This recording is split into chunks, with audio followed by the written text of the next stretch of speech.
this road that I go home. So am I wrong for thinking that we could be something for real?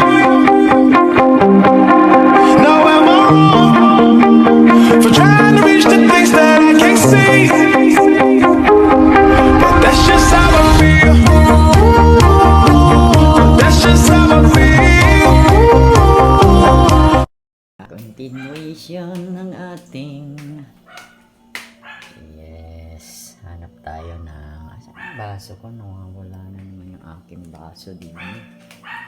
Nahugasan. Ay, andun sa kwarto.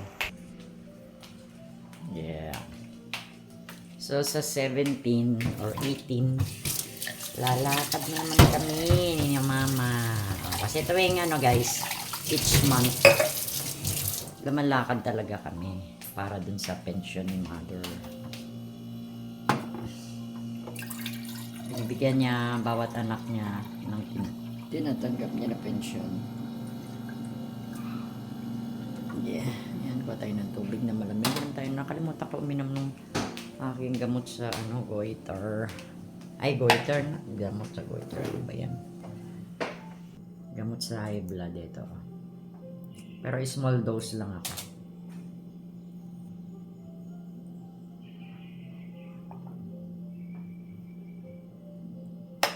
Ang baso ko may nakalagay pang ate. And this is my medicine tools. Diba? So yan. Okay. So what is our ganap for today? Yan, naisip ko magawa ng long video. Grabe yung ahas talaga kahapon guys. Ang laki. Diba pag ganito 1 meter? So isang ganyan siya. Isang dipa. So isang dipa is 2 meters. Diba ganitong haba niya. 2 meters tapos siya mataba, mga ganito kabilog, tapos yung buntot niya ganito kahaba katulad nitong daliri ko. So yung dulo nakita ko nung nasa taas ako kasi nagbablog ako usually pagkagising ko sa umaga. Yun ang favorite spot ko kasi doon sa taas, doon sa may terrace. So once na nagigising ako sa umaga, binabuksan ko na kaagad, pinapatay ko yung mga lights doon sa labas, sa harap paggabi. And then, binubuksan ko na yung pinto dyan. Siyempre, sinisilip ko yung location ni mama, ganyan. So, habang nagbablog akong ganyan, pag ganyan ng camera, nakita ko may buntot. Buntot! Parang sabi ko, ano itong buntot na to? Alam ko na, iba yung buntot niya kasi yung dulo parang turotot, di ba? Parang, sabi ko, my goodness, ahas nga. So, nakita ko mga 2 meters. So, buti na lang wala pa nakatira dyan sa kabila. Kasi ang nakatira dyan, wala pa nakatira dyan, may nagpupunta dyan mga kalpintero. So nagre-repair pa sila. Siguro possible December or January siguro lilipat na dyan yung may-ari. Siguro kaya ginagawa na ngayon construction para by January makalipat na sila, parang ganun. So inintay namin ni mama dumating yung mga kalpintero na gumagawa nga niyang bahay and renovate. Sinabihan ko kaagad, sabi ko, kuya, ang laki ng ahas, nakita ko mga 2 metro. Tapos sabi niya, anong klase pong ahas, cobra ba? Sabi ko, hindi ko nakita, hindi ko naman makikita ko ba kung cobra. Sabagay, pag cobra nakatayo, di ba? Ay, oo, pag cobra pala nakatayo. Yung pala ang pagkakaiba ng cobra at saka sa hindi. Kasi yung ahas na normal siguro nakababa ang ulo. Ewan ko. Kasi malay mo naman yung cobra naglalakad pa, di ba? Pag nakakita ng tao biglang tatayo. Kaya lang, what I notice is, nung nagsasalita ako doon sa taas kasi tinatawag ko si Reggie at saka si mama kausap ko, mama, sabi ko gano'n, may ahas ka ako doon sa kapitbahay. Tapos tinatawag ko si Reggie, siguro yung ahas na yun takot din siya sa maingay. Kasi sabi nila, yung mga ahas daw, takot daw siya kaluskos, mabilis daw ang pakiramdam nila So pag nalalaman nila na may tao ng padating, lumalayo na sila. So siguro kaya siya nagtago doon sa butas kasi narinig niya na nagsasalita ako. So after 10 minutes, dumating na yung kalpintero doon sa kapitbahay. Yung kinausap ko na namin ni mama. Winarningan ko kasi kawawa naman. Baka mama hindi niya alam, andun pala sa butas doon siya naggagawa. Medyo may mga edad na yung mga kalpintero, di ba? So, alam na nila. Ewan ko, parang tinakpan nila yung butas. Sinisilip ko kanina kung ano. Parang may nilagay sila. Baka tinapalan. Kasi may butas daw, sabi niya sa akin, yung karpintero kahapon. So siguro may tinapal siya para hindi na makalabas. Pumasok na kasi yung ahas sa ilalim eh. So pag tinapalan na niya yung butas, nandun na lang yung ahas sa ilalim, di ba? Grabe no? Yung ahas pala pumapasok sa mga butas, sa mga bato, doon sila nagtatago, ano? Di ba? Eh pag sinarahan mo yun, saan sila lalabas? O gagawa sila ng ibang dadaanan at lalabasan nila? Kasi yung bahay na yan, yung neighbors namin na yan, yung kabila, matagal yan wala nakatira. Dati may nakatira dyan, siguro mag-asawa. Nung bago pa na-renovate itong bahay ng kapatid ko dito, lumipat kami kasi dati nandun kami sa kabila. So may tao dyan dati, mag-asawa. Hindi rin sila nagtagal, mga ilang months. Tapos umalis. Tapos parang yung bahay nila narimata sa bank. So nakasanla sa bank. So yan yung ipinost nila dati dito na for sale, ganun. So binili nila, tutubusin mo yan sa bank, parang ano tawag nito, yung installment siguro nila babayaran, yung bago lilipat dyan.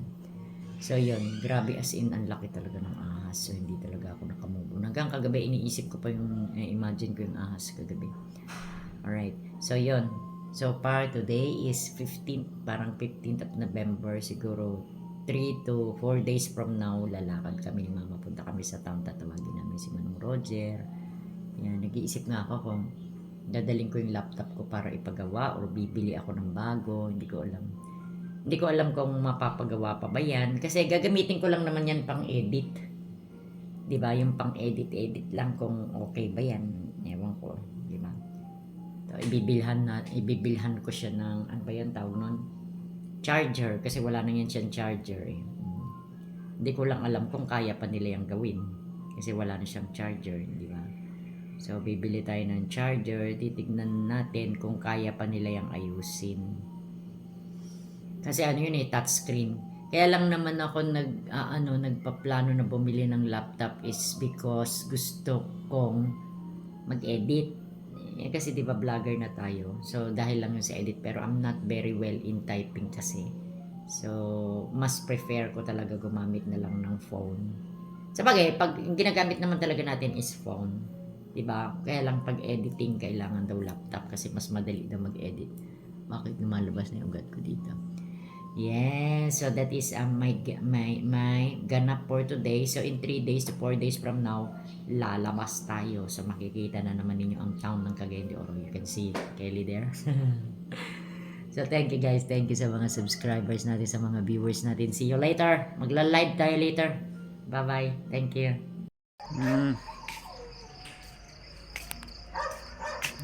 Look at the weather. Nice view daw, sabi ng mga nakakapanood. Maganda ba? Ayan. Yun na yan guys. Pipicturean natin. Ay, pipicturean. Bibidyohan ko. Where I saw this big, nasobrahan ng S. The big snake. Ayan, kahapon nakita ko siya dyan. Ang haba.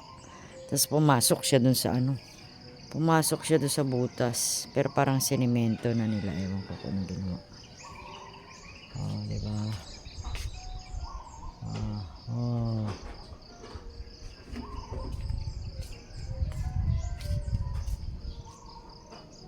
Laki. Saan kaya yung galing kahapon? My God, nakita ko talaga yung buntot niya. Tingnan mo naman talaga namang aahasin yung area kasi matagal na walang nakatira dyan sa house na yan. Diba? Pero siyempre, ay baha. Bakit baha? Ay may tulo. So pinapa-repair nila. Tapos siguro baka January na sila lilipat dyan. That is their house. Nakakatakot yung snake. Sunny. Ano ba yan? Bulol tayo ngayon. Oh. Look at the weather. Ang ganda daw ng view, sabi ng ating viewer. Salamat sa good vibes. So tinan nyo, ay nako, yung grave ng cat ko, pinaligiran namin ng mga bato no nakaraang araw ni Reggie ng puti. Oo, mga maliliit na bato ba, kasi para hindi tubuan ng damo. Oo, yun siya. Kita nyo, dyan yung cat ko. Bakit parang naiba ng posisyon yung uong? Hindi, yun tama. Tingnan mo, isa pa yan, nakakaano kasi madamo, di ba guys? At saka may mga bato dyan. Kaya hindi ko na siya totally nililinis ng as in grabing linis na tanggalin talaga yung mga damo. Kasi nga may mga may mga bato. So sure ball na may ahas dyan. Na may ahas. Di ba? Kasi dito nga may nakitang ahas eh. So yung ahas, paborito niyan pumunta sa mga mabato. May mga butas just like this. Dito ko siya nakita kahapon na ang laki-laki. Pag naalala ko, nikilabutan ako. Kasi ang haba niya, 2 meters talaga. So let's go. Pinuksan ko lang yung na tayo. Let's go down. Hindi ako nakadala ng tripod ko. Nasa baba.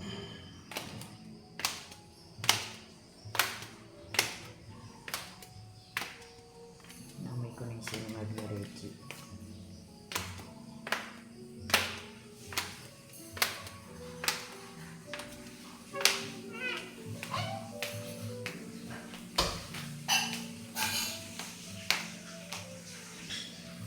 Tingnan natin anong ulam. Wow!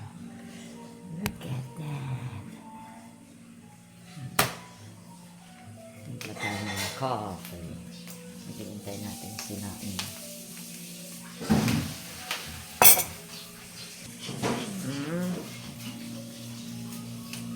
Timpla tayo ng coffee there.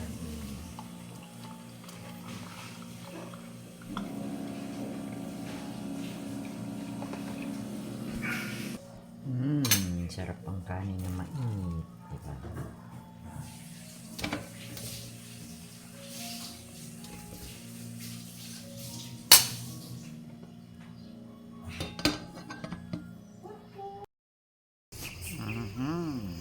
Good morning.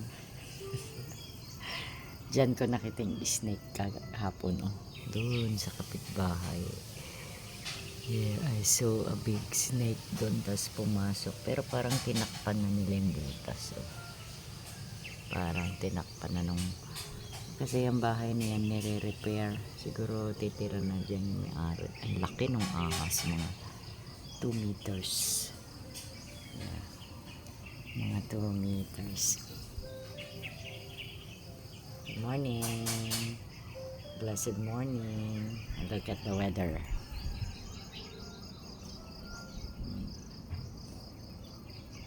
Diba? Sinilip ko lang. See you later.